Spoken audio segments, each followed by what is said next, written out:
Fenomena mistik atau gaib sebenarnya ada di sekitar kita, dan ini dulunya kerap menjadi cikal bakal dari penemuan ilmu-ilmu pengetahuan yang sangat berguna bagi kehidupan masyarakat. Bahkan kalau boleh kita jujur, sebenarnya banyak prinsip-prinsip teknologi yang kita gunakan sekarang, dulu penemuannya itu berawal juga dari hal-hal yang tampak mistik atau gaib.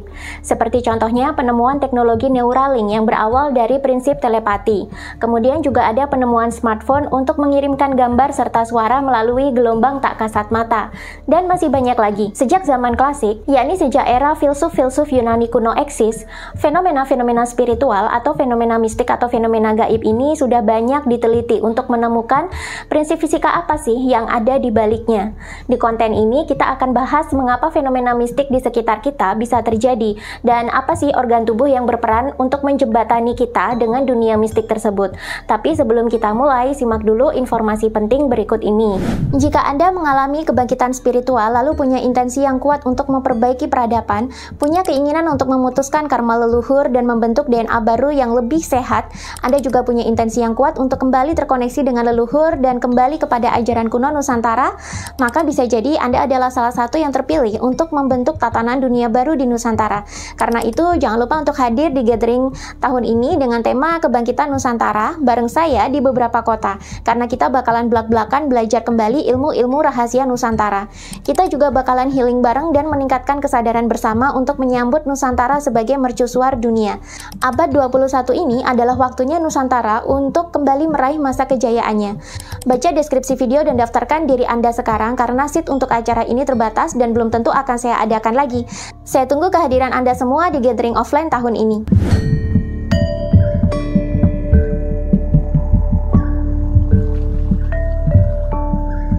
Selama ini hal-hal mistik itu kerap dianggap hanya tahayul atau dianggap tidak masuk akal. Bahkan yang masih mempercayainya atau punya ketertarikan terhadap dunia ini kemudian dianggap sebagai orang yang keterbelakangan. Padahal dunia mistik itu masih banyak dipelihara loh tradisinya di beberapa agama di dunia. Dalam tradisi Hindu di Bali juga dikenal istilah dunia skala dan dunia niskala. Dunia skala ini adalah istilah untuk menggambarkan dunia fisik kita. Sedangkan niskala itu adalah istilah untuk menggambarkan dunia nirmateri atau kalau dalam kebudayaan Bali digunakan untuk menggambarkan alam para dewa atau alam para leluhur. Dunia niskala adalah dunia yang tidak nyata, yang tidak terjamah oleh panca indera manusia. Uniknya ternyata banyak filsuf, cendekiawan, dan elit-elit dari peradaban di zaman kuno ternyata banyak yang mengakses dunia niskala ini. Dan dari sinilah mereka bisa mendapatkan pengetahuan, ide-ide, karya seni agung, dan mengambil keputusan-keputusan penting yang akhirnya mencetak sejarah. Banyak hasil karya peradaban besar dan sejarah-sejarah legendaris di masa lalu sebenarnya itu terlahir dari dunia niskala ini. Fenomena dunia niskala dan skala ini kini mulai bisa dijelaskan secara ilmiah setelah mekanika kuantum ditemukan di abad 20. Kita sebenarnya hidup di dua dunia, yakni dunia fisik atau materi dan dunia non-fisik atau nirmateri. Dunia fisik ini adalah tempat kita tinggal dan berkehidupan yang terdiri dari ruang dan waktu. Ruang adalah tempat materi untuk eksis atau mewujud, di mana di sini kita bisa melihat dan mengukur materi berdasarkan panjang, lebar, tinggi, serta massa atau volumenya. Selama ribuan tahun, dunia ini dianggap nyata. Kita dianggap hidup dalam realita kalau kita bisa berinteraksi dengan materi yang berwujud tersebut. Selama ada hal-hal di luar wujud dan tidak bisa dijelaskan secara prinsip materi atau tidak bisa diukur secara panjang, lebar, tinggi, serta massa atau volume, maka hal-hal yang lain ini kemudian dianggap sebagai tidak nyata alias gaib. Sedangkan abad 15-16 Masehi itu adalah abad pencerahan atau Renaissance, di mana di sini banyak lahir ledakan ilmu pengetahuan dan juga karya seni. Fisika klasik mengalami perkembangan pesat di masa ini.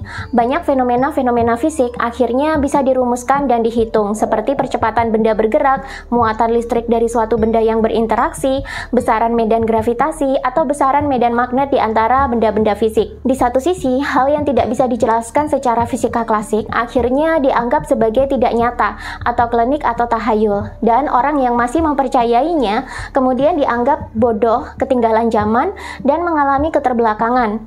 Padahal justru banyak loh fenomena-fenomena mistis atau spiritual itu malah tidak melibatkan hal-hal yang sifatnya materi atau fisik atau skala. Beberapa fenomena mistis atau spiritual tetap ditoleransi karena dianggap agung oleh agama, seperti fenomena kerawuhan, mendapatkan wahyu, atau fenomena moksa. Paradigma para ilmuwan baru berubah ketika akhirnya mekanika kuantum ditemukan di abad 20 oleh sekelompok fisikawan, yang juga ternyata banyak di antara mereka itu ternyata adalah para spiritualis. Mekanika kuantum atau fisika kuantum inilah yang menjadi jembatan antara dunia fisik atau dunia materi atau skala dengan dunia spiritual atau dunia mistis atau dunia gaib atau niskala. Karena pada akhirnya mekanika kuantum mulai bisa menjelaskan bagaimana dunia gaib tersebut eksis di antara kita. Ingat, banyak kisah-kisah mistik dan spiritual di zaman dulu itu diceritakan dalam bentuk sanepan atau perumpamaan, alias bukanlah realita atau kenyataan atau hakikat yang sesungguhnya. Itulah kenapa fenomena-fenomena spiritual dulu itu kerap diceritakan sebagai sesuatu yang tampak sangat fantastis dan seperti dongeng. Berawal dari fenomena-fenomena spiritual inilah para ilmuwan fisika kuantum mulai menjelajahi dan mencari tahu apa sih kebenaran yang ada di balik semua realita ini. Dalam teori relativitas yang ditemukan oleh Albert Einstein, di mana Albert Einstein ini juga merupakan seorang fisikawan kuantum yang cukup populer saat itu, dapat kita ketahui bahwa semua yang ada di alam semesta ini adalah energi. Tapi tidak semua energi itu harus terkurung atau terwujud dalam bentuk materi yang memiliki massa atau volume seperti yang ada pada dunia fisik kita. Hal-hal yang tidak memiliki massa atau volume pun ternyata juga merupakan energi. Padahal standar sesuatu itu dikatakan sebagai materi adalah kalau ia punya massa dan volume. Namun hal-hal di dunia ini yang tidak bermassa atau bervolume juga tetaplah energi, termasuk gelombang listrik, magnetik, getaran, gravitasi, sinyal, dan cahaya. Bahkan pikiran dan perasaan manusia yang merupakan ranah batin pun juga merupakan energi, walaupun sering tidak kita sadari. Meskipun pikiran dan perasaan itu bisa bekerja tanpa kita sadari, kita bisa merasakan dampaknya di kehidupan kita sehari-hari. Mayoritas kehidupan kita itu tidak lepas dari pengaruh pikiran dan perasaan kita setiap hari. Pikiran dan perasaan kita bagaimanapun juga memiliki frekuensi dan mengeluarkan getaran atau gelombang elektromagnetik tertentu yang tidak kasat mata. Bentuk-bentuk energi yang tak bermateri ini memang tidak terlihat, tapi kita bisa merasakan atau mendapatkan manfaat dari adanya energi nirmateri ini. Bisa jadi inilah yang selama ini dikenal sebagai gaib oleh orang-orang zaman dulu, yang diteruskan dalam cerita-cerita rakyat kita sebagai sesuatu yang bersifat mistik atau klinik. Yang mengejutkan ketika kita bisa mempelajari lebih dalam tentang energi tak kasat mata ini, ternyata kita juga bisa menjelaskan fenomena-fenomena mistik atau gaib atau spiritual yang selama ini ada. Dan segalanya menjadi terasa sangat logis. Untuk itu, selayaknya kita mengucapkan terima kasih kepada para fisikawan kuantum yang sudah berjasa meneliti fenomena-fenomena kuantum sampai bisa menjelaskan hal-hal yang sifatnya spiritual atau gaib. Nah, karena sebagian dunia kita ini diisi oleh energi-energi yang bukan materi atau nirmateri, maka boleh saja kan kita mengatakan kalau sebenarnya kita itu hidup di dua dunia sekaligus, yakni dunia materi atau fisik sekaligus hidup di dunia nirmateri atau gaib dalam satu tempat yang sama, yakni di alam semesta. Kesimpulannya, kenapa sih fenomena mistik itu bisa terjadi? Ya, karena kita hidup di dua dunia sekaligus, yakni dunia materi atau fisik dengan dunia nirmateri atau gaib. Dalam fisika kuantum, dunia materi ini adalah dunia partikel, sedangkan dunia gaib ini adalah dunia gelombang. Bagaimana penjelasan selengkapnya?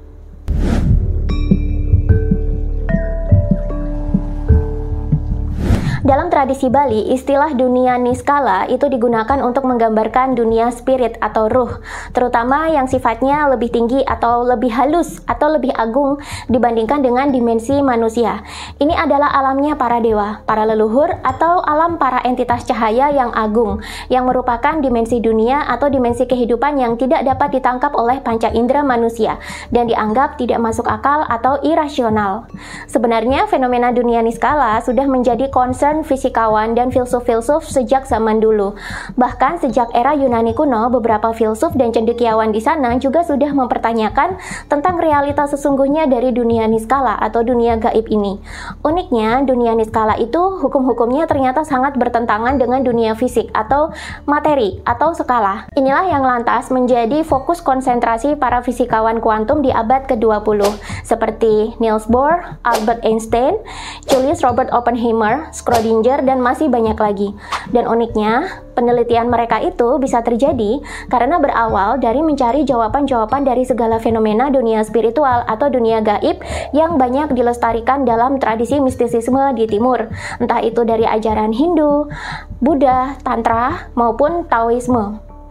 Uniknya, ilmuwan-ilmuwan yang berhasil menemukan teori fisika kuantum ini justru adalah ilmuwan-ilmuwan Yahudi yang tinggal di Barat, bukan orang-orang Timur itu sendiri yang sehari-hari hidup berdasarkan filsafat mistisisme atau filsafat spiritual mereka. Kenapa justru ilmuwan dan penemu-penemu itu kebanyakan dari bangsa Yahudi?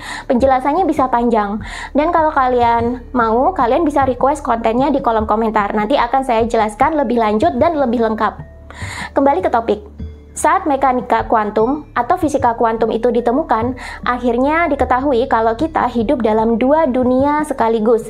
Yang pertama, dunia materi atau fisik, yang terbentuk dari atom-atom dan partikel penyusun materi alam semesta, yang menyusun 4 unsur utama pembentuk alam semesta ini, yakni unsur air, api, tanah, dan udara. Inilah yang membentuk dunia skala kita. Yang kedua, dunia nirmateri atau dunia gelombang yang terbentuk dari getaran atau gelombang atau frekuensi saja. Cahaya, listrik, magnet, sinyal, dan bentuk-bentuk gelombang atau getaran atau frekuensi lainnya membentuk dunia nirmateri ini, atau kita menyebutnya juga sebagai dunia kuantum. Dan inilah yang membentuk hakikat dunia niskala atau gaib. Dan setelah diteliti, ternyata hukum-hukum yang berlaku di dunia nirmateri ini sangatlah berbeda dengan hukum-hukum yang berlaku di dunia materi atau fisik. Seolah-olah mereka adalah dua hal yang berbeda atau dualitas yang hidup bersamaan dalam satu alam semesta. Itulah kenapa kita juga sering mengalami kalau fenomena mistik atau gaib itu seperti tidak masuk akal atau tidak masuk di logika kita. Karena kita hidup di dalam dunia fisik yang masih mengandalkan logika di mayoritas kehidupan sehari-hari. Hal yang lebih mengejutkan adalah ketika akhirnya para ilmuwan mekanika kuantum menemukan bahwa ternyata materi atau dunia fisik ternyata adalah bentuk energi bebas atau gelombang yang terkuantisasi atau terpadatkan. Jadi kalau kita telaah ke dalam partikel-partikel penyusun materi kita sendiri, kita akan menemukan kalau ternyata atom-atom berikut partikel-partikel penyusun atom itu sendiri, yang mana atom-atom inilah yang menjadi pembentuk materi atau dunia fisik kita, dapat kita temukan bahwa pada dasarnya atom dan partikel adalah gelombang yang terkuantisasi atau memadat atau mengumpul sehingga mewujud fisik. Pada hakikatnya kita ini adalah gelombang atau sesuatu yang nirmateri atau gaib. Itulah kenapa di Jawa ada istilah bahwa sebenarnya manusia pun adalah makhluk gaib, bahkan lebih gaib daripada kegaiban itu sendiri. Dalam fisika kuantum, cahaya bisa bersifat sebagai gelombang atau gaib atau niskala, sekaligus cahaya juga bersifat sebagai partikel atau materi atau skala. Itulah kenapa cahaya dalam fisika digambarkan dalam dua gambaran, yakni sebagai gelombang atau sebagai foton atau partikel cahaya. Demikian juga dengan partikel-partikel penyusun materi atau atom seperti elektron, quark, dan partikel-partikel subatomik lainnya. Ternyata di saat yang bersamaan mereka juga bersifat materi atau partikel, sekaligus juga bersifat nirmateri, yakni sebagai gelombang. Roh atau spirit itu sendiri banyak digambarkan dalam bentuk cahaya. Roh adalah cahaya. Cahaya adalah gelombang atau getaran atau frekuensi. Nah, bisa jadi komunikasi manusia dengan dunia spirit atau dunia roh ini adalah komunikasi dalam bentuk gelombang atau getaran atau frekuensi saja. Dan manusia bisa melakukannya karena kita punya perangkat yang memungkinkan kita untuk berkomunikasi secara getaran atau secara gelombang. Inilah yang menyebabkan manusia bisa mengalami berbagai fenomena mistik atau fenomena spiritual. Perangkat apakah itu yang ada di dalam tubuh kita sehingga memungkinkan kita mengalami fenomena-fenomena spiritual tersebut? Kita akan lanjut ke bab berikutnya.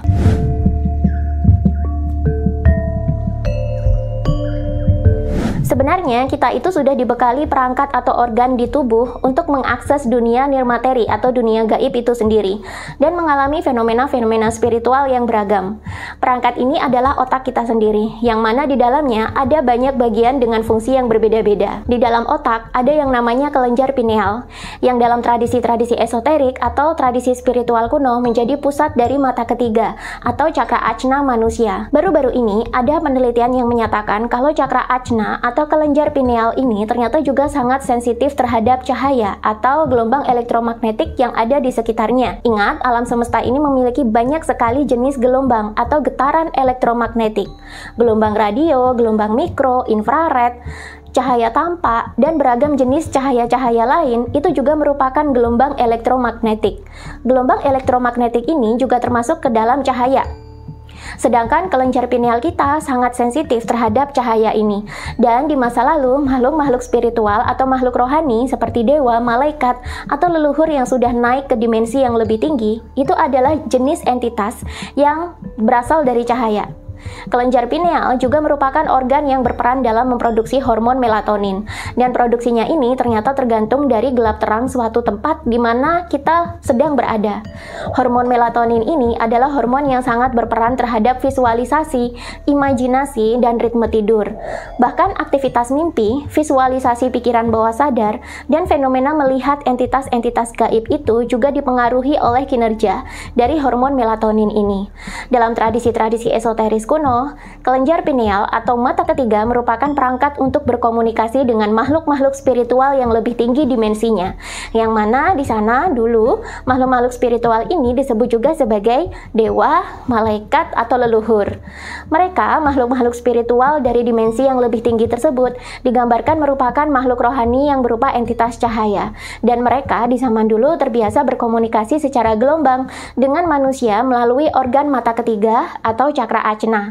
Nah, otak sendiri adalah organ penghasil pikiran. Otak adalah dimensi materi atau skala. Pikiran adalah dimensi nirmateri atau niskala. Otak tersusun atas sel-sel yang dibangun oleh sekumpulan atom dan partikel-partikel.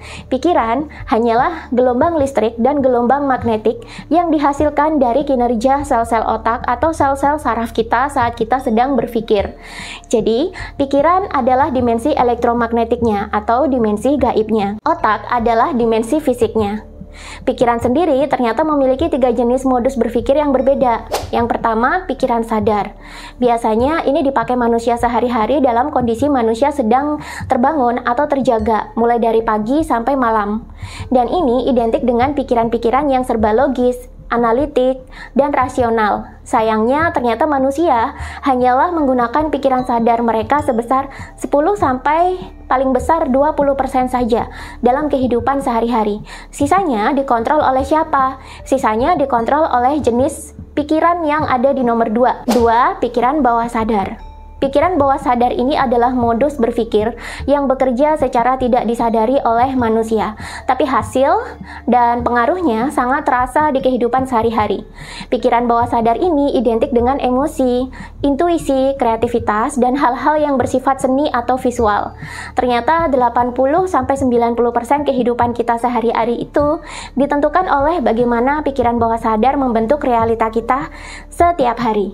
Anda dapat melakukan akses ke pikiran bawah sadar Anda sendiri saat Anda sedang memejamkan mata, merasa rileks, atau saat sedang bermimpi, melamun, atau berfantasi. 3. Pikiran tak sadar. Ini adalah jenis pikiran yang mengatur kinerja organ-organ tubuh kita secara otomatis dan sudah bekerja secara autopilot serta tidak pernah kita sadari. Ini meliputi pengaturan kinerja organ-organ yang sudah bekerja secara otomatis, seperti paru-paru, aliran darah, jumlah nafas kita dalam 1 menit, pertumbuhan sel-sel baru, pertumbuhan rambut, pertumbuhan kuku, produksi hormon, dan pelepasan sel-sel imun.